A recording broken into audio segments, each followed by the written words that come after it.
Hi, everybody. Welcome back to John Kiriakou's Briefing Room. I'm John Kiriakou. Before we get started, and we have a bunch of things to tell you today, I want to say thank you so much for the success of our first episode, which came out a couple of days ago. It's only because of you that we are able to do this and to do it successfully. So if you don't mind, please like, subscribe, share, comment, talk about it with your friends and family, whatever you deem appropriate and fit. Please go ahead and do it. Thank you very, very much. We're all grateful. So, today I wanted to start off by talking about something called honeypotting, also known as a honey trap. This is one of the oldest tricks in espionage. An intelligence service will send a spy, usually a beautiful woman, to charm, to seduce, to romance a target, usually another spy, until they start giving up secrets that they never intended to share. Before we go any further, let me be clear. I am not accusing anybody of being caught in a honey trap. I am not accusing anybody of sleeping intentionally with foreign intelligence officers. But I want to say that honey traps are very real. The CIA used them in the past. The CIA does not use them now as a practice because most of the time they don't work, but the KGB uses them, the Chinese use them, the Israelis use them, the French use them, the old East German Stasi used to use them. You name it. Intelligence agencies have been using honeypots or honey traps for decades because, frankly, they work. So I want to tell you about, two things. I worked with a guy, older guy, divorced multiple times, 20, 30 pounds overweight, chain smoker, his teeth were all yellow, losing his hair, like a typical 50-year-old guy. And all of a sudden, this gorgeous woman starts paying attention to him. Gorgeous! Now, in Washington, it's not unusual for men who look like trolls to have beautiful women on their arms because oftentimes, I hate to say it, don't criticize me in the comments, but oftentimes women are attracted to power. But why would a woman who's, 25 years old and good enough to be Miss America be attracted to a 55-year-old diplomat who's fat, balding, and has rotten teeth? That doesn't make any sense. And of course, it turns out my colleague was being honeypotted. And the woman turned out to be Russian. When he finally mentioned to headquarters in a cable, which you have to do whenever you establish what's called an ongoing sexual relationship with a foreign national, you have to report it to headquarters. And he reported it, and then they were like, "Whoa, wait a minute! What are you doing? Are you that blind to not see that this is a honeypot operation?" And he, realized, what's she doing with me? This is all a trick. And he ended up just cutting her off before he turned over any secrets. But I worked with another case officer. This was a woman, and she had recruited a foreign national. And against all CIA regulations, she immediately started sleeping with him. And she, of course, reported herself to CIA security, and they said, "Okay, you can't be a case officer anymore. We're gonna switch you over, and you're gonna be an analyst." That was very generous because the protocol should have been that they fire her. They give her the opportunity to resign. You can't sleep with your sources. So she became an analyst. She married the guy. She brought him back to the United States with her. As soon as they arrived, he divorced her because he had only been sleeping with her so he could get citizenship papers. It wasn't a full-blown honeypot because he wasn't reporting back to a foreign national, but he used the CIA to essentially get American citizenship. She ended up being fired from the CIA. That life was not for her. If she couldn't keep a secret and couldn't stop sleeping with her sources, and then was so stupid as to bring a guy who was faking his way through the relationship back to the United States. Anyway, we've also all read articles about former Congressman Eric Swalwell, also a former candidate for the Democratic nomination for governor of California, who apparently was dating a Chinese spy. she was honeypotting him. Now, we don't have any idea if he gave her sensitive or classified information. The FBI says apparently not, but it should serve as a warning that these honeypot operations happen. I have never been honeypotted. I think that an attempt was made one time. I happened to be in Dubai at a hotel called The Address.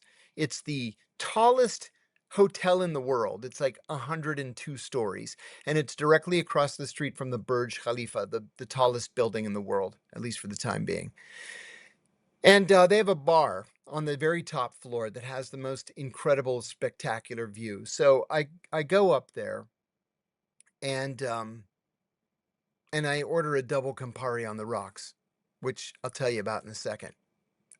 And I'm sitting there, and what am I? I'm 50 years old. I had been 15 years with the CIA. Now, at that point, I'm with the Senate Foreign Relations Committee. I'm clearly an American, and I'm not a businessman. Um, and the most beautiful woman I've ever seen comes over to me. Hi, how are you? Fine, how are you? To make a long story short, was she $1,000 a night prostitute, or was she targeted against me? I have no idea. I don't care. I told her to go fly a kite. Um, People at the CIA, however, are trained to to be able to spot honeypots and to avoid them. The problem is, at the CIA, most men are a horny lot, and they all think they're Don Juan Casanova types that, would naturally attract the most beautiful women in the world. It was always nuts to me. Even in training, we used to talk about it. I'm like, you guys think you're that good looking, or it's the KGB that's, running honeypots against you. And they would be like, no, I'm that good looking. It's like, ay. So anyway, yeah, there's training. The question is the officer going to pay attention to the training? In terms of the countries that do this, I mentioned at the start of this segment that the United States does not do it. The CIA does not do it. And it does not do it because in most cases, it just simply doesn't work. And what I mean is, sure, people are going to get laid, but that's not the point. The point is it better? Is it easier to develop a source as a partner where there's mutual trust? Or is it better to develop the source through coercion, saying, well, we honeypotted you, and we have these photos of you with this prostitute or with this woman or whomever, and if you don't give us the information we want, we're going to tell your wife, we're going to tell your boss. That doesn't work. That just breeds resentment. One of my instructors told me something in training that he may have made up. It may be apocryphal, but it's a good story. He said that in the 1970s, the CIA targeted an Iranian mullah, and they honeypotted him, and they ran a prostitute against him, and he went back to a hotel with a prostitute, and they had sex. And of course, the CIA had the whole room filled with cameras, hidden cameras. They took pictures of them doing the deed from every angle. And afterwards, they laid out the pictures in front of him, and they said, you're going to work for us now. And this mullah said, ooh, I'll take an 8x10 of that one and two 5x7s of that one. And do you have wallets of this one? He's like, get out of here. What's the matter with you guys? And so a determination was made that this honeypotting just doesn't work. It didn't work for us. It apparently works for the Russians, the Chinese, the Israelis, the French, and others who continue to use it. Money is an issue too. Money and, frankly, the ethics and the legality of doing something like this. Can you imagine going to a college and you're a CIA recruiter and you're like, hey, come and work with the CIA, see the world, and we're going to make you into a prostitute. What woman in her right mind would say, "Oh, you know what I'd like to be? When I graduate with my advanced degree in international affairs, I'd like to be a prostitute." Because that's really what it comes down to. So this is just not something that's going to work. There's also a lot of risk to it. There's a risk, of course, to the target panicking and running to the police or the FBI itself and making this major international incident. And then you also run into the problem of the target actually falling in love with the woman that's been sent against him. Because then you just wreck the person personally. And that's not going to be a cooperative agent. Anyway, I wanted to talk about honeypots because I get so many questions about them. And it does pop up in the news every once in a while, and I wanted to lay it out there. What if the way money works is about to change? Not someday, not hypothetically, but right now. China and the United States are both making moves that suggest we could be heading toward something the world hasn't seen in more than 50 years, a return to gold-backed money or something very close to it. China is shutting down paper gold trading at 4 of its biggest banks, all on the same day. And they're building a new system that settles in physical gold instead. On our side, the government is sitting on over 8,000 tons of gold, still valued at just $42 an ounce on the books. Legislation to fix that has already been introduced in Congress. If both superpowers start anchoring their currencies to gold, what happens to the price? And more importantly, what happens to every dollar in your retirement that isn't backed by anything at all? That's the question that a free report from American Alternative Assets seeks to address. It's called The Day Money Changes Forever. And if you have an IRA or a 401k, you need to read this thing right now. So get your free copy at johnlovesgold.com. That's johnlovesgold.com, or call 1-888-GOLD 053. There was another development in the news that I think bears some conversation. Congressman Ro Khanna, who is a progressive Democrat from Northern California, went to Israel this week and immediately ran into trouble. When the U.S. gets back into negotiating in good faith with Iran, the biggest hurdle is likely to be getting Israel to cease its military operations in Lebanon as well as Syria. There was this major development around that issue that included Ro Khanna.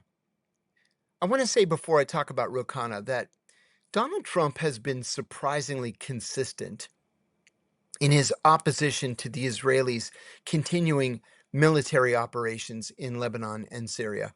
Trump just doesn't understand why the Israelis are doing it, at least not on the scale at which they're doing it. I've said in podcasts in the past that if the Israelis want to target one single target, let's say there's a Hezbollah leader who lives in some apartment, the Israelis will blow up the entire apartment complex. They'll take out the entire city block, kill hundreds of people if they believe they're going to be able to get this Hezbollah commander. That's a long-standing Israeli policy. It's also a war crime. You can't specifically target civilians, and that's essentially what they do. Well, not only are they doing the same kind of thing in Syria on a smaller scale than what they're doing in Lebanon, but they're doing something else in Syria that runs in conflict with American policy. Now, American policy was to force Bashar al-Assad out of power. That happened. Bashar al-Assad fled to Moscow, and he's living privately, secretly in Moscow with as much as he could steal. So the new president of Syria, who used to be, he was one of the co-founders of ISIS. He was an al-Qaeda commander. He was probably a CIA source. He was definitely a Turkish intelligence source. He's now the president of Syria. And the U.S. immediately recognized his government. We are in the process of reopening our embassy in Syria with the idea that everybody's going to live happily ever after. One of the things that is important to the U.S., whether it was during the Biden administration or the Trump administration, is that minority communities in Syria be protected. And what that primarily means is Christian communities in Syria. There's a large number of Syrian Orthodox Christians. There's still a small Jewish community, and there's a huge Druze community in southwestern Syria. And the new president, Gilani, has promised to protect them. He has had some problems keeping that promise. But on top of the trouble of just, uprisings across the country and continuing to fight ISIS and to fight other insurgents, he has to worry about the Israelis bombing or the Israelis crossing the border with ground troops.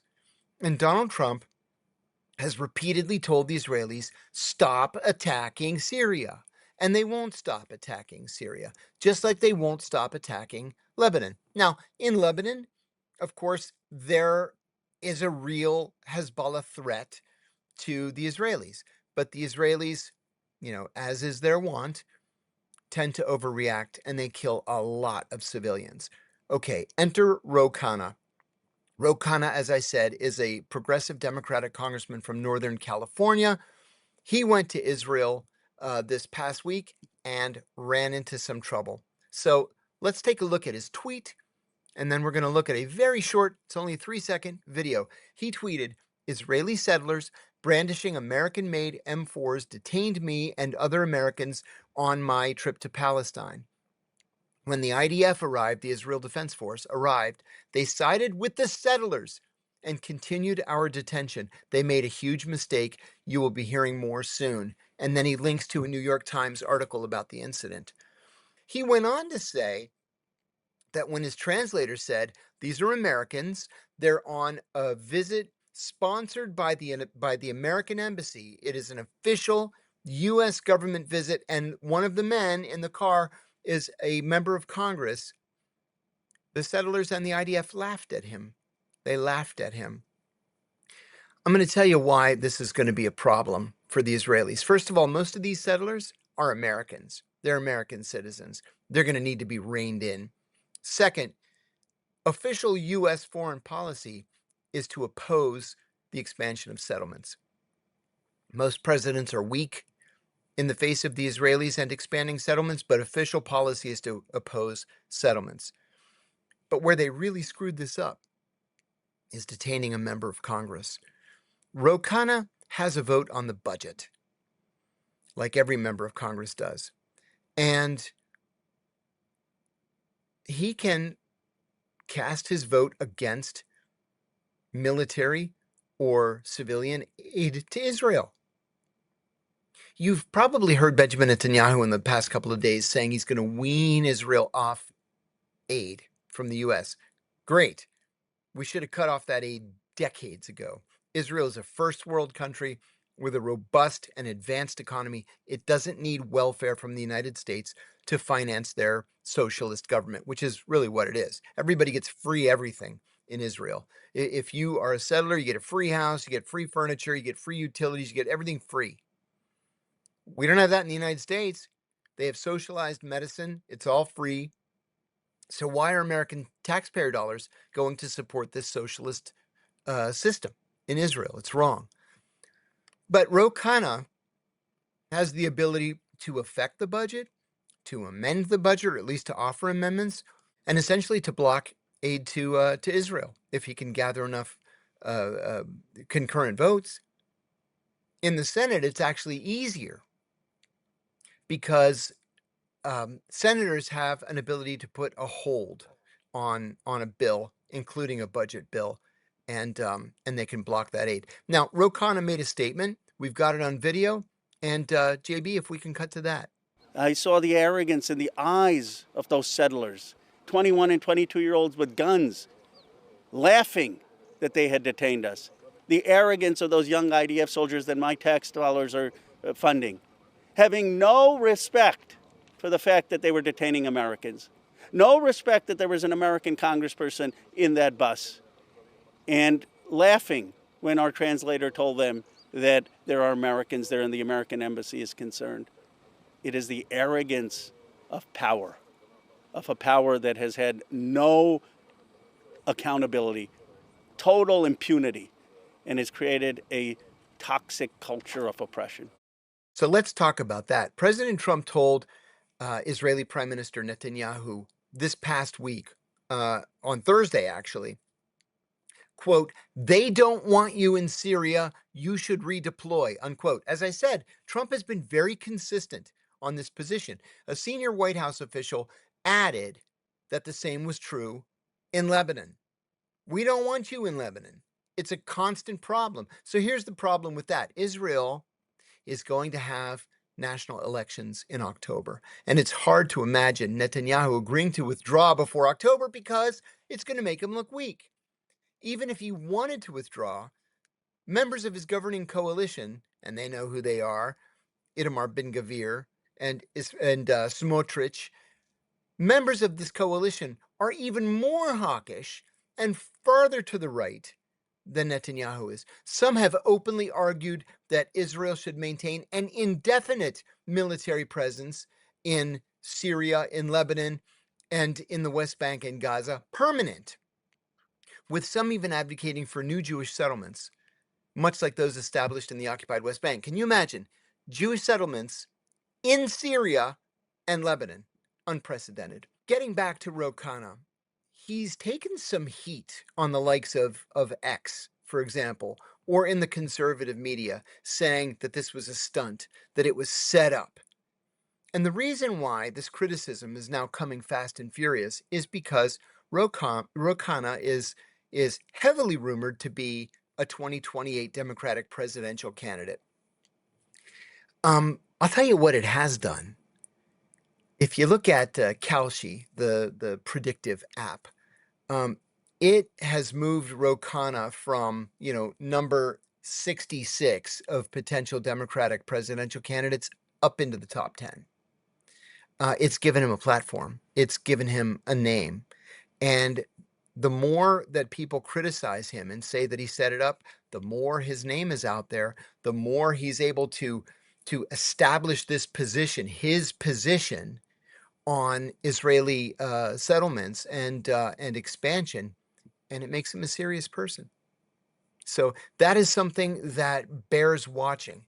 It's something that we're going to keep our eye on, certainly. Have you ever wondered what it feels like to shoot with the same precision tech used by U.S. Special Forces?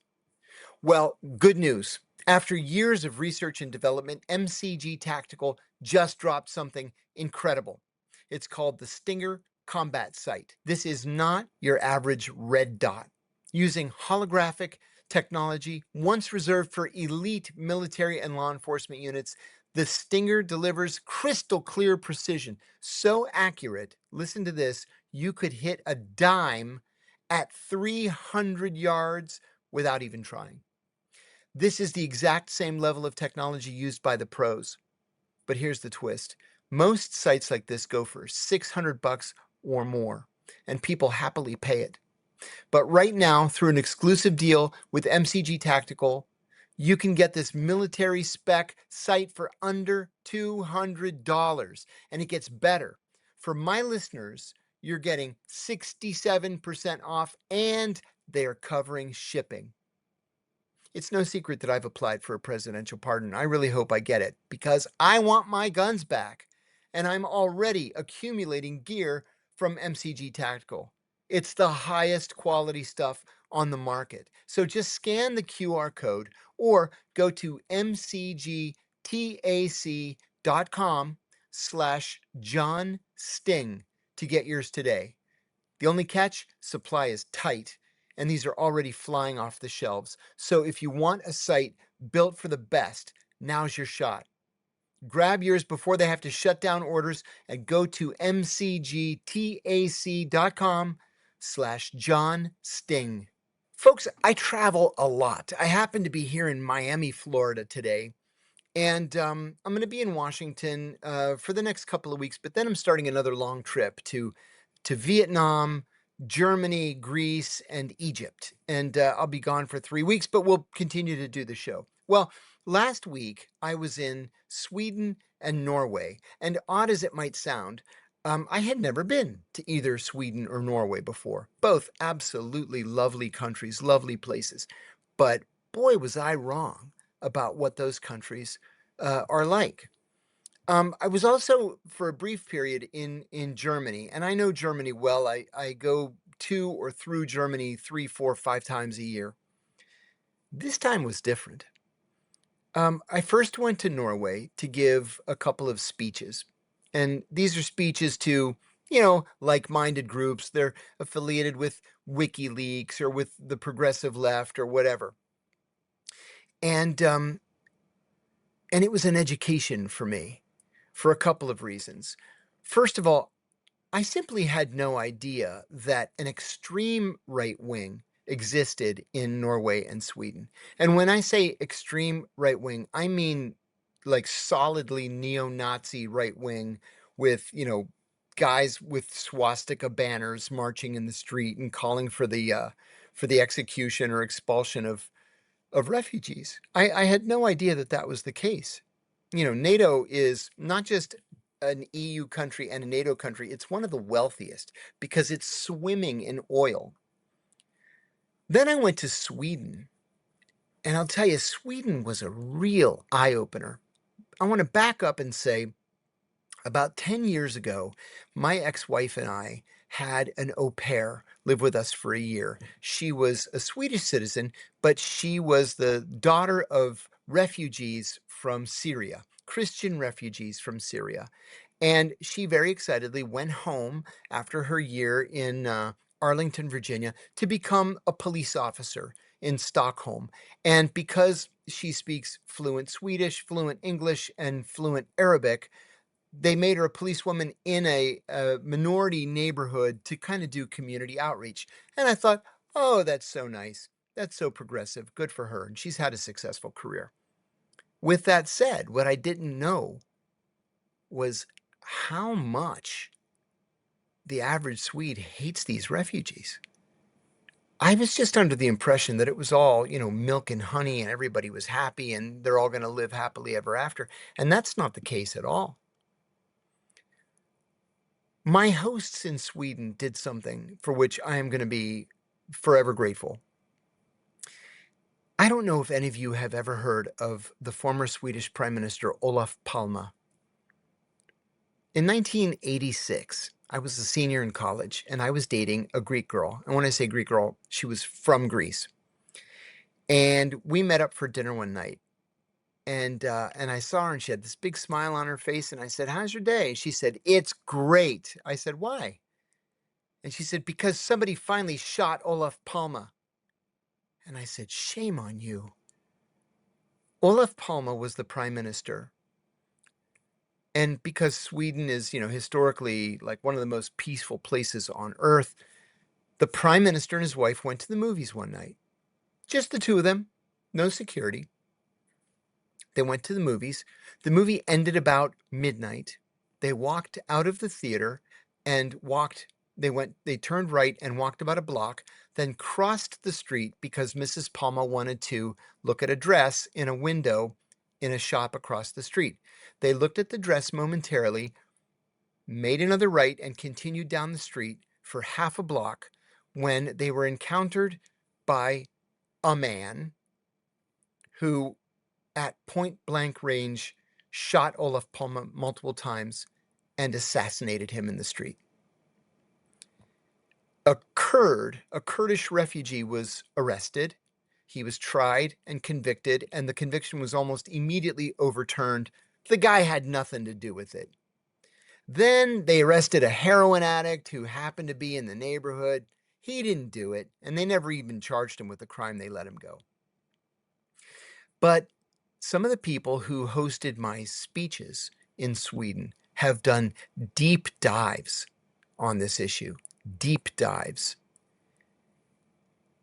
And we walked step by step by step from the theater to the assassination site.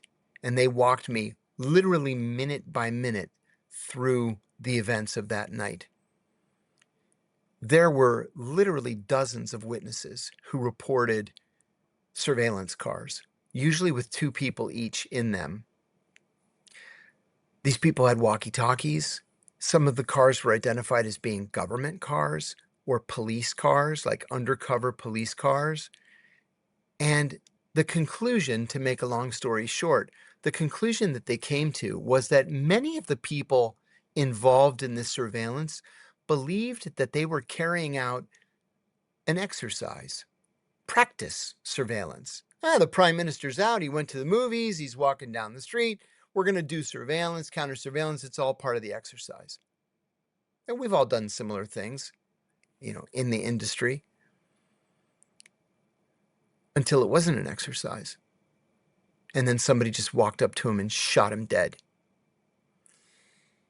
The shooter then ran down an alley. Now, Stockholm can be very, very hilly, like Athens, very much, in that you can be going down a street, then the street ends because it turns into steps, and the steps are practically vertical, and then, the street starts again. He ran down the street, ran up the steps, continued down the street, lost in the night. There have been decades of research on this assassination. And the best that they can come up with is that it was not this Kurdish refugee. It was not the heroin addict. It was not the Soviet Union. Olaf Palme was scheduled to meet with Mikhail Gorbachev, the Soviet leader, a week later. That it appears to have been the Swedish extreme right. They hated that Olaf Palme was a socialist. They hated that Palme was going to the Soviet Union for talks with Gorbachev. It was just a normal diplomatic visit, but they hated it. They hated the fact that already in 1986, refugees were beginning to come into Sweden, and they decided that they're just going to take him out. To make matters worse, at every single step of the way, the government in Sweden has put roadblocks up in front of anybody attempting to carry out an independent investigation. For example, flight logs missing, police surveillance logs missing, witnesses disappeared, apparently moved overseas without any notice. It's quite impossible to do a comprehensive investigation. In Sweden, this is one of the good places, the good countries, the good guys.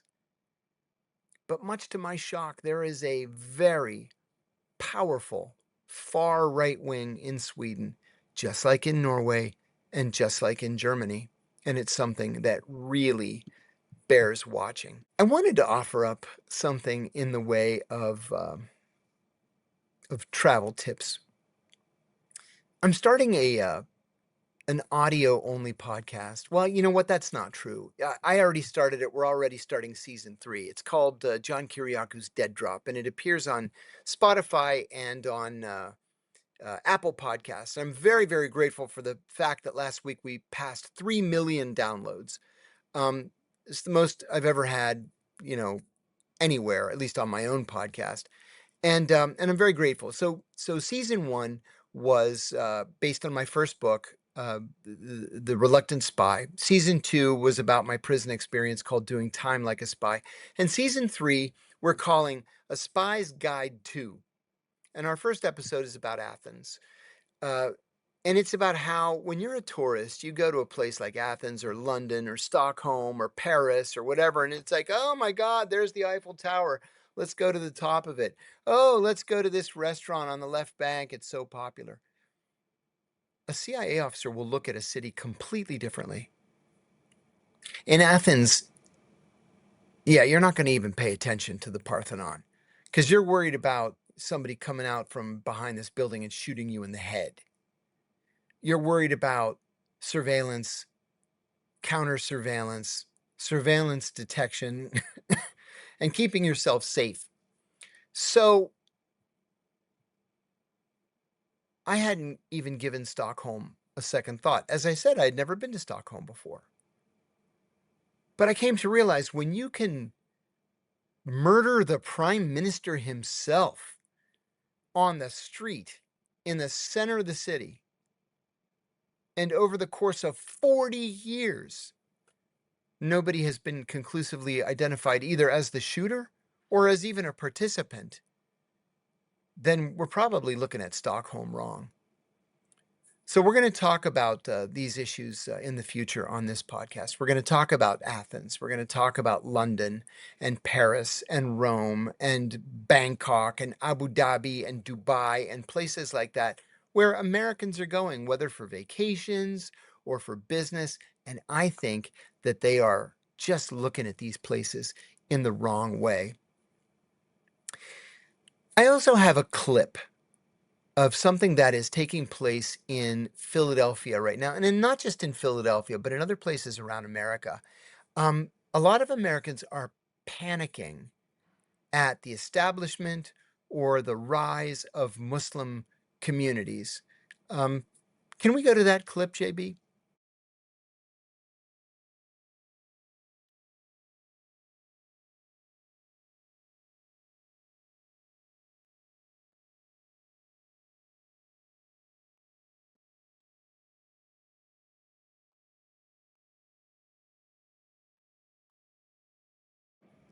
Okay, it says right there, thousands of American Muslims praying in Philadelphia. Islam is the fastest growing religion in the United States. That may or may not be true. But what it doesn't tell you is a couple of things. First, we don't have any idea what this event is. We don't even know if it's in Philadelphia. Who knows? Let's give them the benefit of the doubt and say, sure, it's in Philadelphia. But most of the new Muslims in the United States are African Americans who are converting to Islam. This happens a lot in the American prison system. But one of the things that we see in places like Philadelphia or Detroit or all over the state of Texas and Oklahoma, frankly, is this fear. Some people are calling it Islamophobia, and in some cases it is, but it's a fear based on either a misunderstanding of Islam or a lack of understanding of Islam. We hear the word, I'm going to use one example. I'll give you two examples, but we hear the word jihad thrown around. Like, oh my God, it's jihad. Jihad is holy war. No, it's not. It does not mean holy war. It's never meant holy war. That is entirely a creation of the American media coming from 1979 and the Iranian Revolution, and when the Iranians took American diplomats hostage in the American embassy. Jihad comes from the Arabic word jahada, which means to struggle. It does not mean holy war. It's never meant holy war. You can declare jihad against poverty. You can declare jihad in favor of, women's rights. You can declare a jihad in favor of education. It just does not mean holy war. We've made that up. And thanks a lot to the American media, and I'm specifically looking at ABC, CBS, and NBC, because that was pretty much all the media that we had back in the day, at least broadcast media. The other thing is Sharia law. For whatever reason, Sharia panics a lot of Americans. What is Sharia law? Well, frankly, it's a way of life for many American Muslims. It does not mean beheadings and stonings. What it primarily means is, as an example, let's say the head of the household dies. According to Sharia law, the surviving widow gets 50% of the estate, and the eldest son gets the other 50% of the estate, right? Or they'll divide it between the surviving sons, the daughters get nothing. That's Sharia law. You can agree with it or disagree with it. It's not going to cut your head off. That's Sharia law. Another thing that is a part of Sharia law is that Muslims may not charge or pay interest. Interest is considered to be usury, which is a sin. You can pay a user fee on a loan, but not interest per se. That's Sharia law. Sharia does not mean that honor killings are okay. It doesn't mean that women are going to be stoned for committing adultery. It doesn't mean any of those things. And so when the Oklahoma state legislature passes a law banning Sharia law, you know what? It's not worth the paper that it's written on. A friend of mine in Texas reached out to me recently to say that that there's a little kerfuffle taking place in Texas right now. There's a group of wealthy Muslims, and most of them are doctors, and they decided to buy a big empty piece of land and develop this land with mansions, 25, 30 giant houses to be built, and it's going to have a mosque in the center. And they're pitching this land development to other Muslims, other doctors and lawyers and engineers and professionals. And again, people are panicking to the point where Governor Abbott has weighed in. Oh my God, it's going to be jihad in Texas. No, Dr. Muhammad, the brain surgeon, is not going to make a holy war against you. It's all about Muslims wanting to live around other Muslims. Okay, who cares? And they're all millionaires, and they're all going to have nice houses, and they're all going to contribute to the tax base.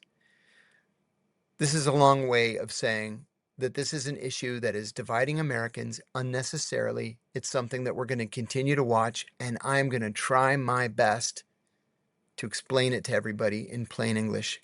This is not something we should be afraid of. Finally, I wanted to thank everybody for the very, very kind and supportive reaction to episode 1, which we released, as I said, a couple of days ago. I got so many nice comments. I hear a couple of them. Well, I didn't have Former CIA Officer Becomes My Comfort podcast on my 2026 bingo card, 1 a.m. in New Zealand, and here I am riveted. Thank you so much for that. I mentioned at the start of this show that I happen to be in Miami, and I took that god awful 5 a.m. flight from Reagan National Airport in Washington to come to Miami.